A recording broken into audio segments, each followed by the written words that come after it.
Hello students, welcome to mathematics class. NCERT chapter number 5 arithmetic progressions हम discuss कर रहे हैं।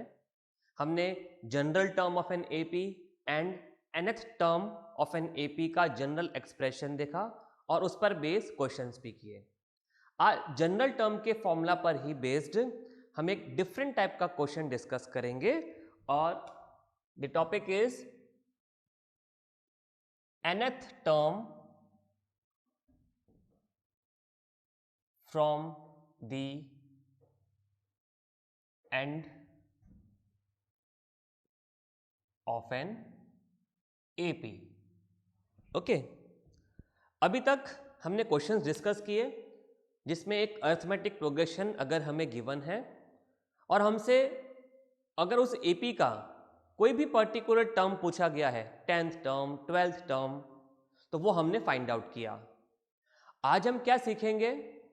अगर हमसे ये बोला जाए एक अर्थमेटिक प्रोग्रेशन हमें गिवन है और हमसे ये बोला जाए कि इस अर्थमेटिक प्रोग्रेशन का लास्ट से 10th term, that means 10th term from the and. Okay, चलिए यहां पर मैं कुछ एक सीक्वेंस लिख देता हूं। से एक एपी है, A plus D, A plus 2d, a plus 3d and so on a plus 19d। Okay, now ये AP का फर्स्ट टर्म है, ये सेकेंड टर्म, ये इस AP का लास्ट टर्म है। Okay, and a plus 19d यानी कि ये इस AP का 20th टर्म होगा, a प्लस 19d। ओके, तो ऐसा हमें कोई एक अर्थमेटिक प्रोग्रेशन गिवन है, ये उसका लास्ट टर्म है, फर्स्ट टर्म भी हमें पता है। अब अगर हमसे ये बोला जाए कि इस AP के लास्ट से 5th term, 5th term from the end, find out the 5th term from the end of an AP, ये अगर हमसे पूछा जाए तो हम कैसे फाइंड आउट करेंगे, ये आज हम इस सेशन में सीखेंगे। ओके, तो एनसीईआरटी बुक ओपन कर लीजिए, पेज नंबर 103, एग्जाम्पल 8।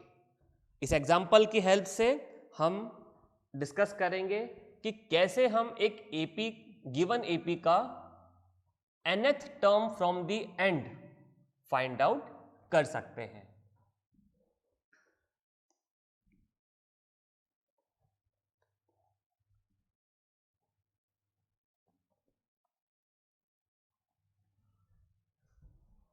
तो हमारे पास दो तरीके हैं ये मालूम करने के कि गिवन AP का nth term from the and क्या होगा।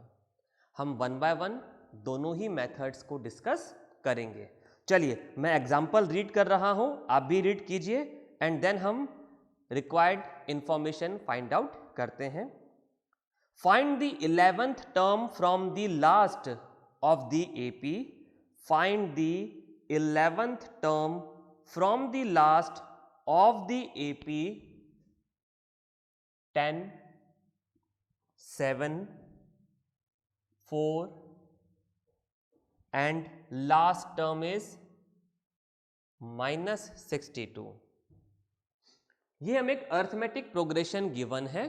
ओके, और हमें इसका 11th term from the last, 11th term from the last that means from the and मालूम करना है। ओके, चलिए मैं एक एग्जांपल अभी आपके सामने लिख देता हूं बोर्ड पर। 1, 4, 7, 10।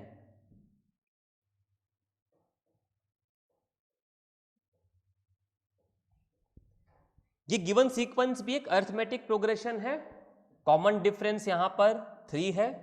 ओके, और नंबर ऑफ टर्म्स कितने हैं? 1, 2, 3, 4, 5, 6, 7, 8। ओके, तो ये इस गिवन AP का 8th टर्म हो गया, 22। अब हमसे अगर पूछा जाए find the 3rd term from the and. हमें इस गिवन एपी के लिए third term from the and मालूम करना है। ओके, तो यहां पर तो हमारे पास सारे टर्म्स लिखे हुए हैं, तो ये एंड से फर्स्ट टर्म है। 22 is the first term from and. Okay, 19 is the second term from and and 16 is the third term from and. Okay, तो 16 क्या है? एंड से थर्ड टर्म है, राइट? ये बात क्लियर है।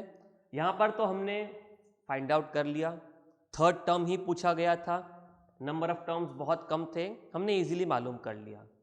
लेकिन अगर किसी गिवन एपी में बहुत सारे टर्म हैं और ऐसा पूछा जाए find the 20th term from the and, तो ये तरीका नहीं है इस क्वेश्चन को सॉल्व करने का। ये हमने समझने के लिए एक छोटा सा अर्थमेटिक प्रोग्रेशन का एग्जाम्पल लिया, बट हमें तो यहाँ पर वैल्यू कैलकुलेट करना है। ओके, चलिए काम करते हैं। इस अर्थमेटिक प्रोग्रेशन को मैं कुछ अलग तरीके से लिख देता हूं।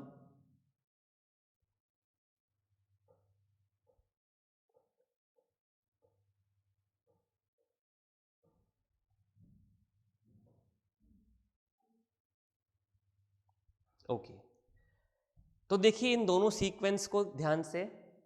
ये एक अर्थमेटिक प्रोग्रेशन हमें गिवन था और इसको मैंने रिवर्स ऑर्डर में यहां पर लिख दिया।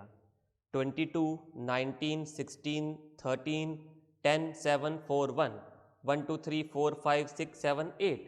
यहां पर भी 8 टर्म्स हैं। डिफरेंस क्या आया?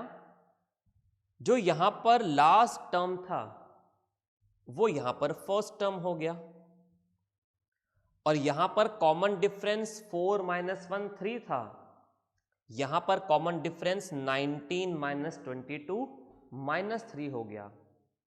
लेकिन ये बात हम पहले भी डिस्कस कर चुके हैं कि अगर हम एक गिवन अरिथमेटिक प्रोग्रेशन को रिवर्स ऑर्डर में लिख देंगे तो जो नया सीक्वेंस हमें मिलेगा वो भी अरिथमेटिक प्रोग्रेशन ही होगा।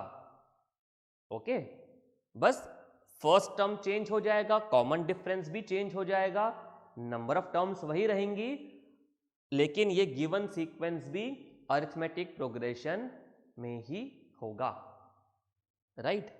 तो देखिए हमें ये सीक्वेंस गिवन था, एक अरिथमेटिक प्रोग्रेशन, और हमसे पूछा गया था कि लास्ट से थर्ड टर्म कैलकुलेट कीजिए, तो वो कितना है? 16। अब जब हमने इसी अरिथमेटिक प्रोग्रेशन को रिवर्स ऑर्डर में लिख दिया तो 22 यहां पर लास्ट टर्म था, अब 22 फर्स्ट टर्म हो गया। ओके, अब देखिए कि हमसे पूछा गया था third term from the and, वो 16 था। अब ऑर्डर रिवर्स करने के बाद 16 का पोजीशन क्या है? 16 का पोजीशन क्या हो गया? 16 is the third term from the starting. 16 is the third term from the starting. Okay, ये बात समझ में आई? तो हमने क्या किया, इस गिवन अरिथमेटिक प्रोग्रेशन को रिवर्स ऑर्डर में लिख दिया। ओके, और अब जो हमें लास्ट से थर्ड टर्म मालूम करना था, अब हमने उसी टर्म का स्टार्टिंग से पोजीशन मालूम कर लिया। ओके, ऐसा करने से क्या हुआ, हम अभी तक अरिथमेटिक प्रोग्रेशन को इसी तरीके से पढ़ते आए हैं, from the starting, from the beginning.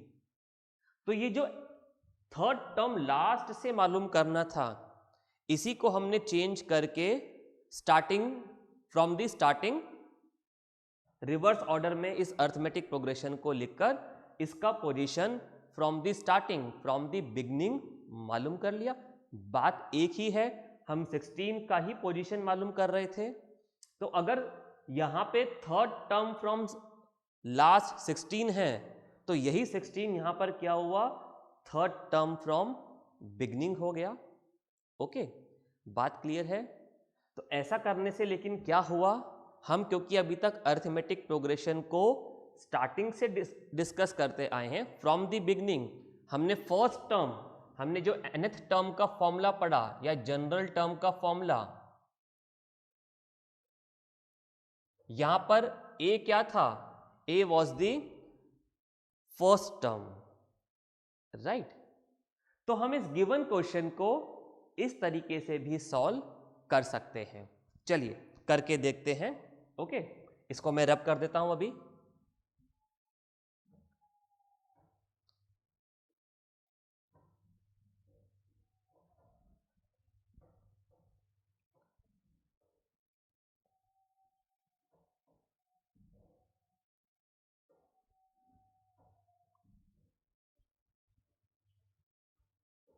Okay,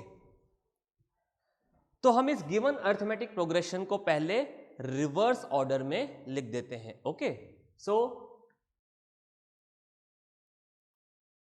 the given AP can be written in reversed order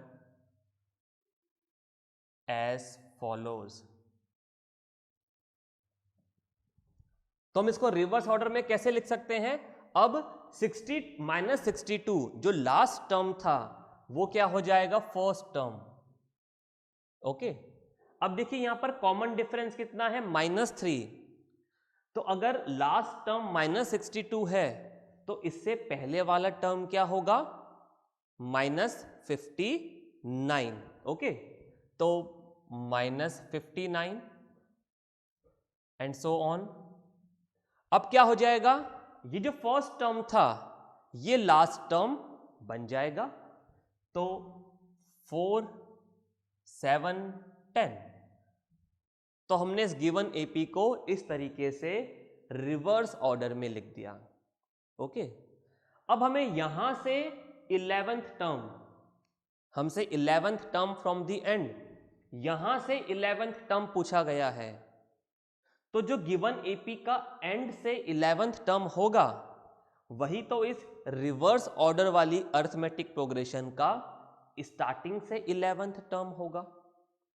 okay, बात क्लियर है? अभी हम समझ चुके हैं इस चीज को। तो हमने इसको पहले रिवर्स ऑर्डर में लिख दिया। अब यहां पर फर्स्ट टर्म क्या हो गया, -62। ओके, कॉमन डिफरेंस क्या होगा, कॉमन डिफरेंस विल बी -59 -62, यानी कि -59 प्लस 62 यानी कि 3। और ध्यान रखें जो गिवन एपी का कॉमन डिफरेंस होगा उसका साइन आप चेंज कर दीजिए, वही रिवर्स ऑर्डर वाली एपी का कॉमन डिफरेंस होगा। देखिए यहां पर कॉमन डिफरेंस कितना है, 7 - 10 -3। तो यहां पर कॉमन डिफरेंस कितना मिला, +3। साइन चेंज हो गया। ओके, वैल्यू वही रहेगा, बस साइन चेंज हो जाएगा। अगर यहां कॉमन डिफरेंस +3 है तो यहां -3 हो जाएगा। अब हमें इस गिवन एपी का स्टार्टिंग से 11th टर्म मालूम करना है। ओके, तो हम अब लिख देंगे 11th term from the end of the given AP will be the 11th term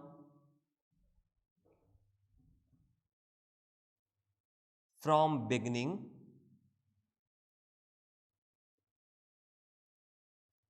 when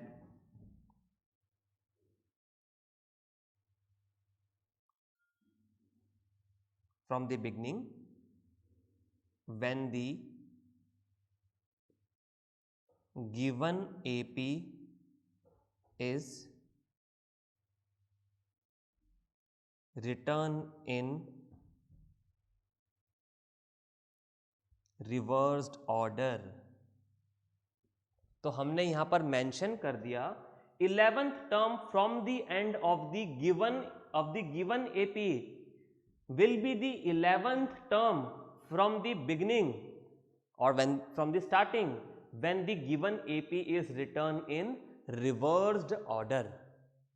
तो अब हम इस रिवर्स ऑर्डर वाली AP का 11th term from the beginning मालूम कर लेंगे। तो आप पहले इतना नोट कर लीजिए, मैं थोड़ा सा रब करके आगे इस क्वेश्चन को सॉल्व करते हैं। ओके, तो आपने नोट कर लिया होगा। अब इस पार्ट को मैं रब कर देता हूं।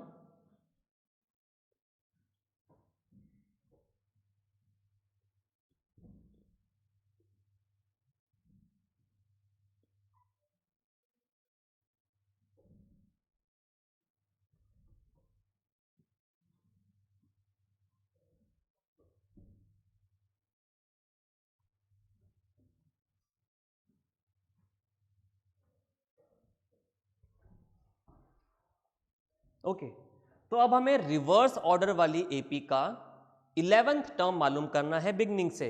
दैट मीन्स हमें मालूम करना है A11 and A11 will be general term के फॉर्मूला से A11 क्या होगा, A प्लस 10D। अब यहां पर A क्या है, -62 एंड D इज +3, तो हम वैल्यूज पुट कर देते हैं। A11 will be -62 plus 10 multiplied by 3. So it will be -62 plus 30.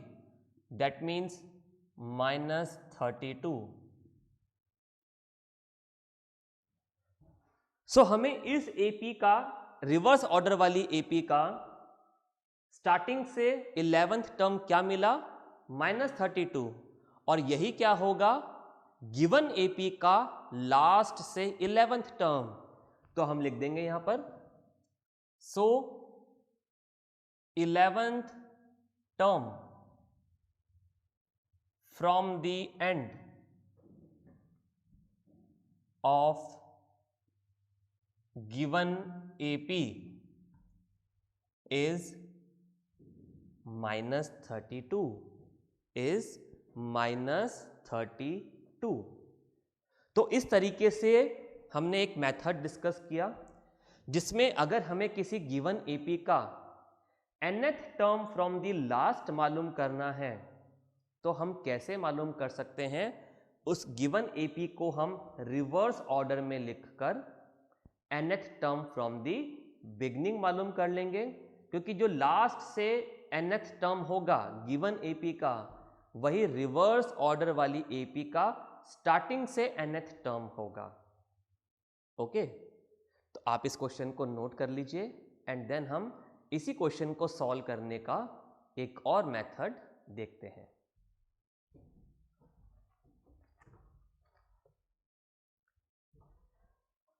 Okay, तो इसको मैं रब कर देता हूं, आपने नोट कर लिया होगा।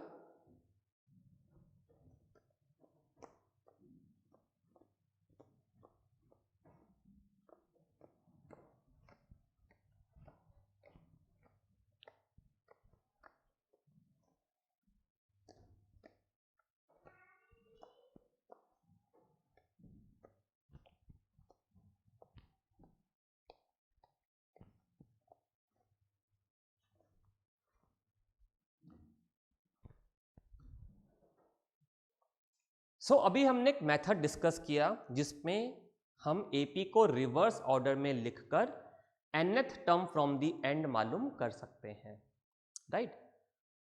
अब अगर हमें यह मालूम पड़ जाए कि अगर हमसे nth term from the and पूछा गया है, चलिए एक AP में फिर से लिख देता हूं।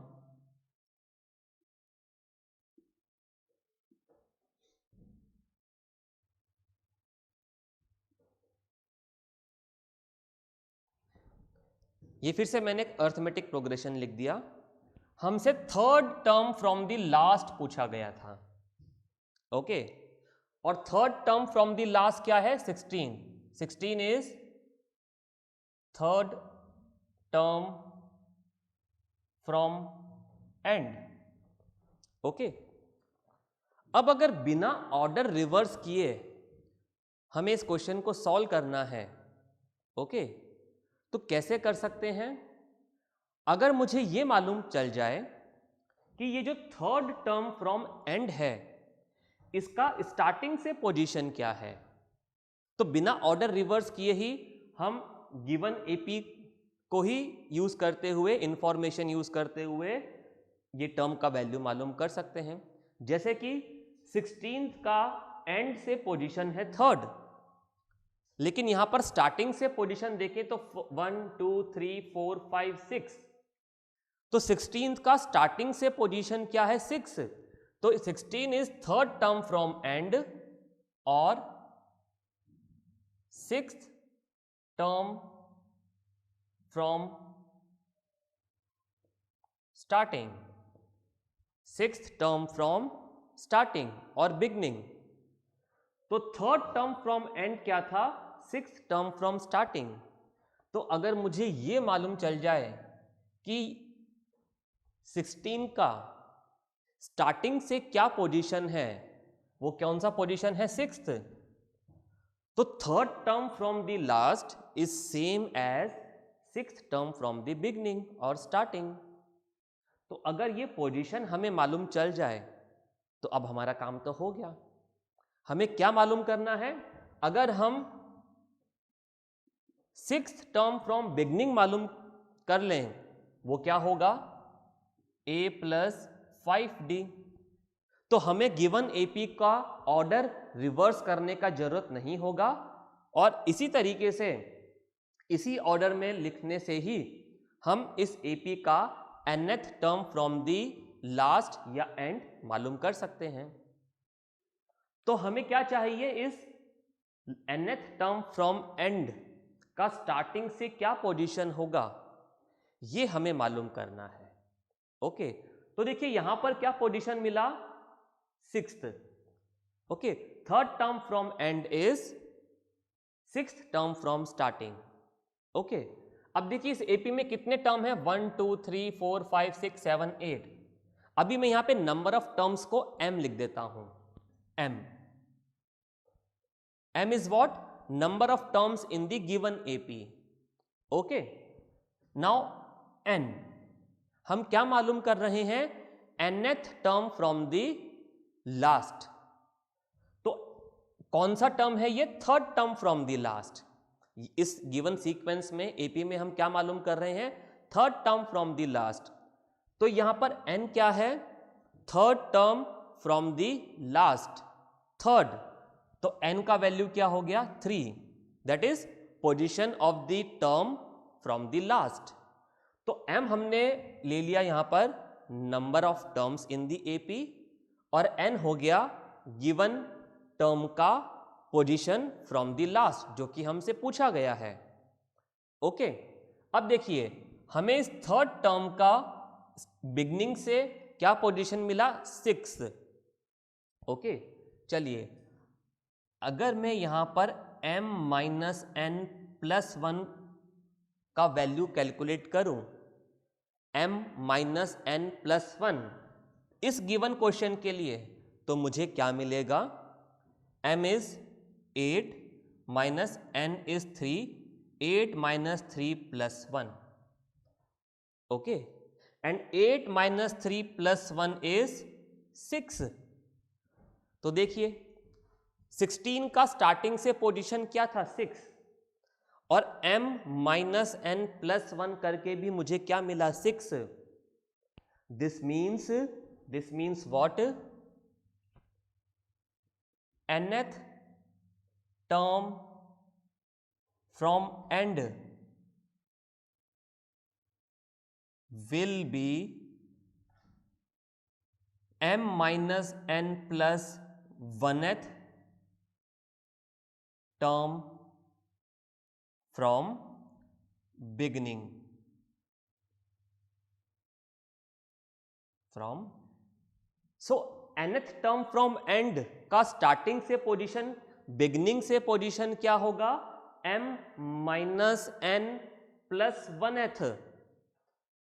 ओके, तो आप इतना नोट कर लीजिए, फिर हम देखते हैं कि बिगनिंग से इस टर्म का वैल्यू हम कैसे कैलकुलेट कर सकते हैं। ओके, तो अब हमें क्या करना है, हमें स्टार्टिंग से m minus n plus 1th term मालूम करना है। तो वो क्या होगा, हमने जनरल टर्म का फॉर्मूला पढ़ा है, a n equals to a plus n minus 1d। यहां पर n क्या था, पोजीशन ऑफ द टर्म, जैसे कि 5th term, 10th term, 12th term, तो n क्या था, उस टर्म का पोजीशन। और ये m माइनस n प्लस 1 क्या है, टर्म का पोजीशन। कहां से, बिगनिंग से। ओके, तो बिगनिंग से अगर nth टर्म का वैल्यू ये है, तो बिगनिंग से ही m minus n plus 1th term का पोजीशन क्या होना चाहिए। यहां पर हम n की जगह m माइनस n प्लस 1 रख देते हैं, तो m minus n plus 1 minus 1d, plus 1 से माइनस 1 कैंसिल हो गया, तो हमें वैल्यू मिल गया m minus n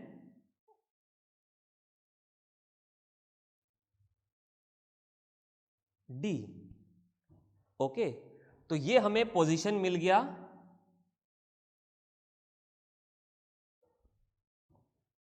m minus n plus 1th term from the beginning. और यही टर्म क्या है, यही टर्म एंड से nth टर्म है। तो देखिए, हमें बोला गया कि एंड से 3rd टर्म मालूम कीजिए, तो एंड से 3rd टर्म मालूम करें या बिगनिंग से 6th टर्म मालूम करें, एक ही बात है। तो यहां पर हमें इस फॉर्मूला की हेल्प से, इस मेथड की हेल्प से ऑर्डर को रिवर्स करने का जरूरत नहीं है। गिवन ऑर्डर में ही हम nth term from the and मालूम कर सकते हैं, उस टर्म का बिगनिंग या स्टार्टिंग से पोजीशन मालूम करके। ओके, तो आप इसको नोट कर लीजिए, फिर हम एक्सरसाइज का एक क्वेश्चन डिस्कस करते हैं।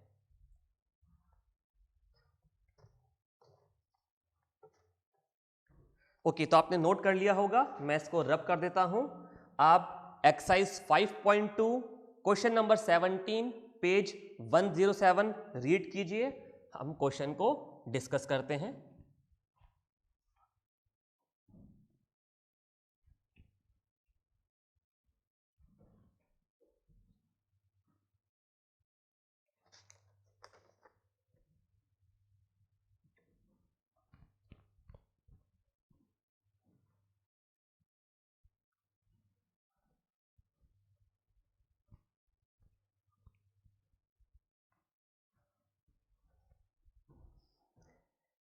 Okay, question is find the 20th term from the last. Find the 20th term from the last of the AP 3, 8, 13 and last is 253. Okay, तो क्या मालूम करना है हमें, इस गिवन एपी का लास्ट से 20th टर्म मालूम करना है।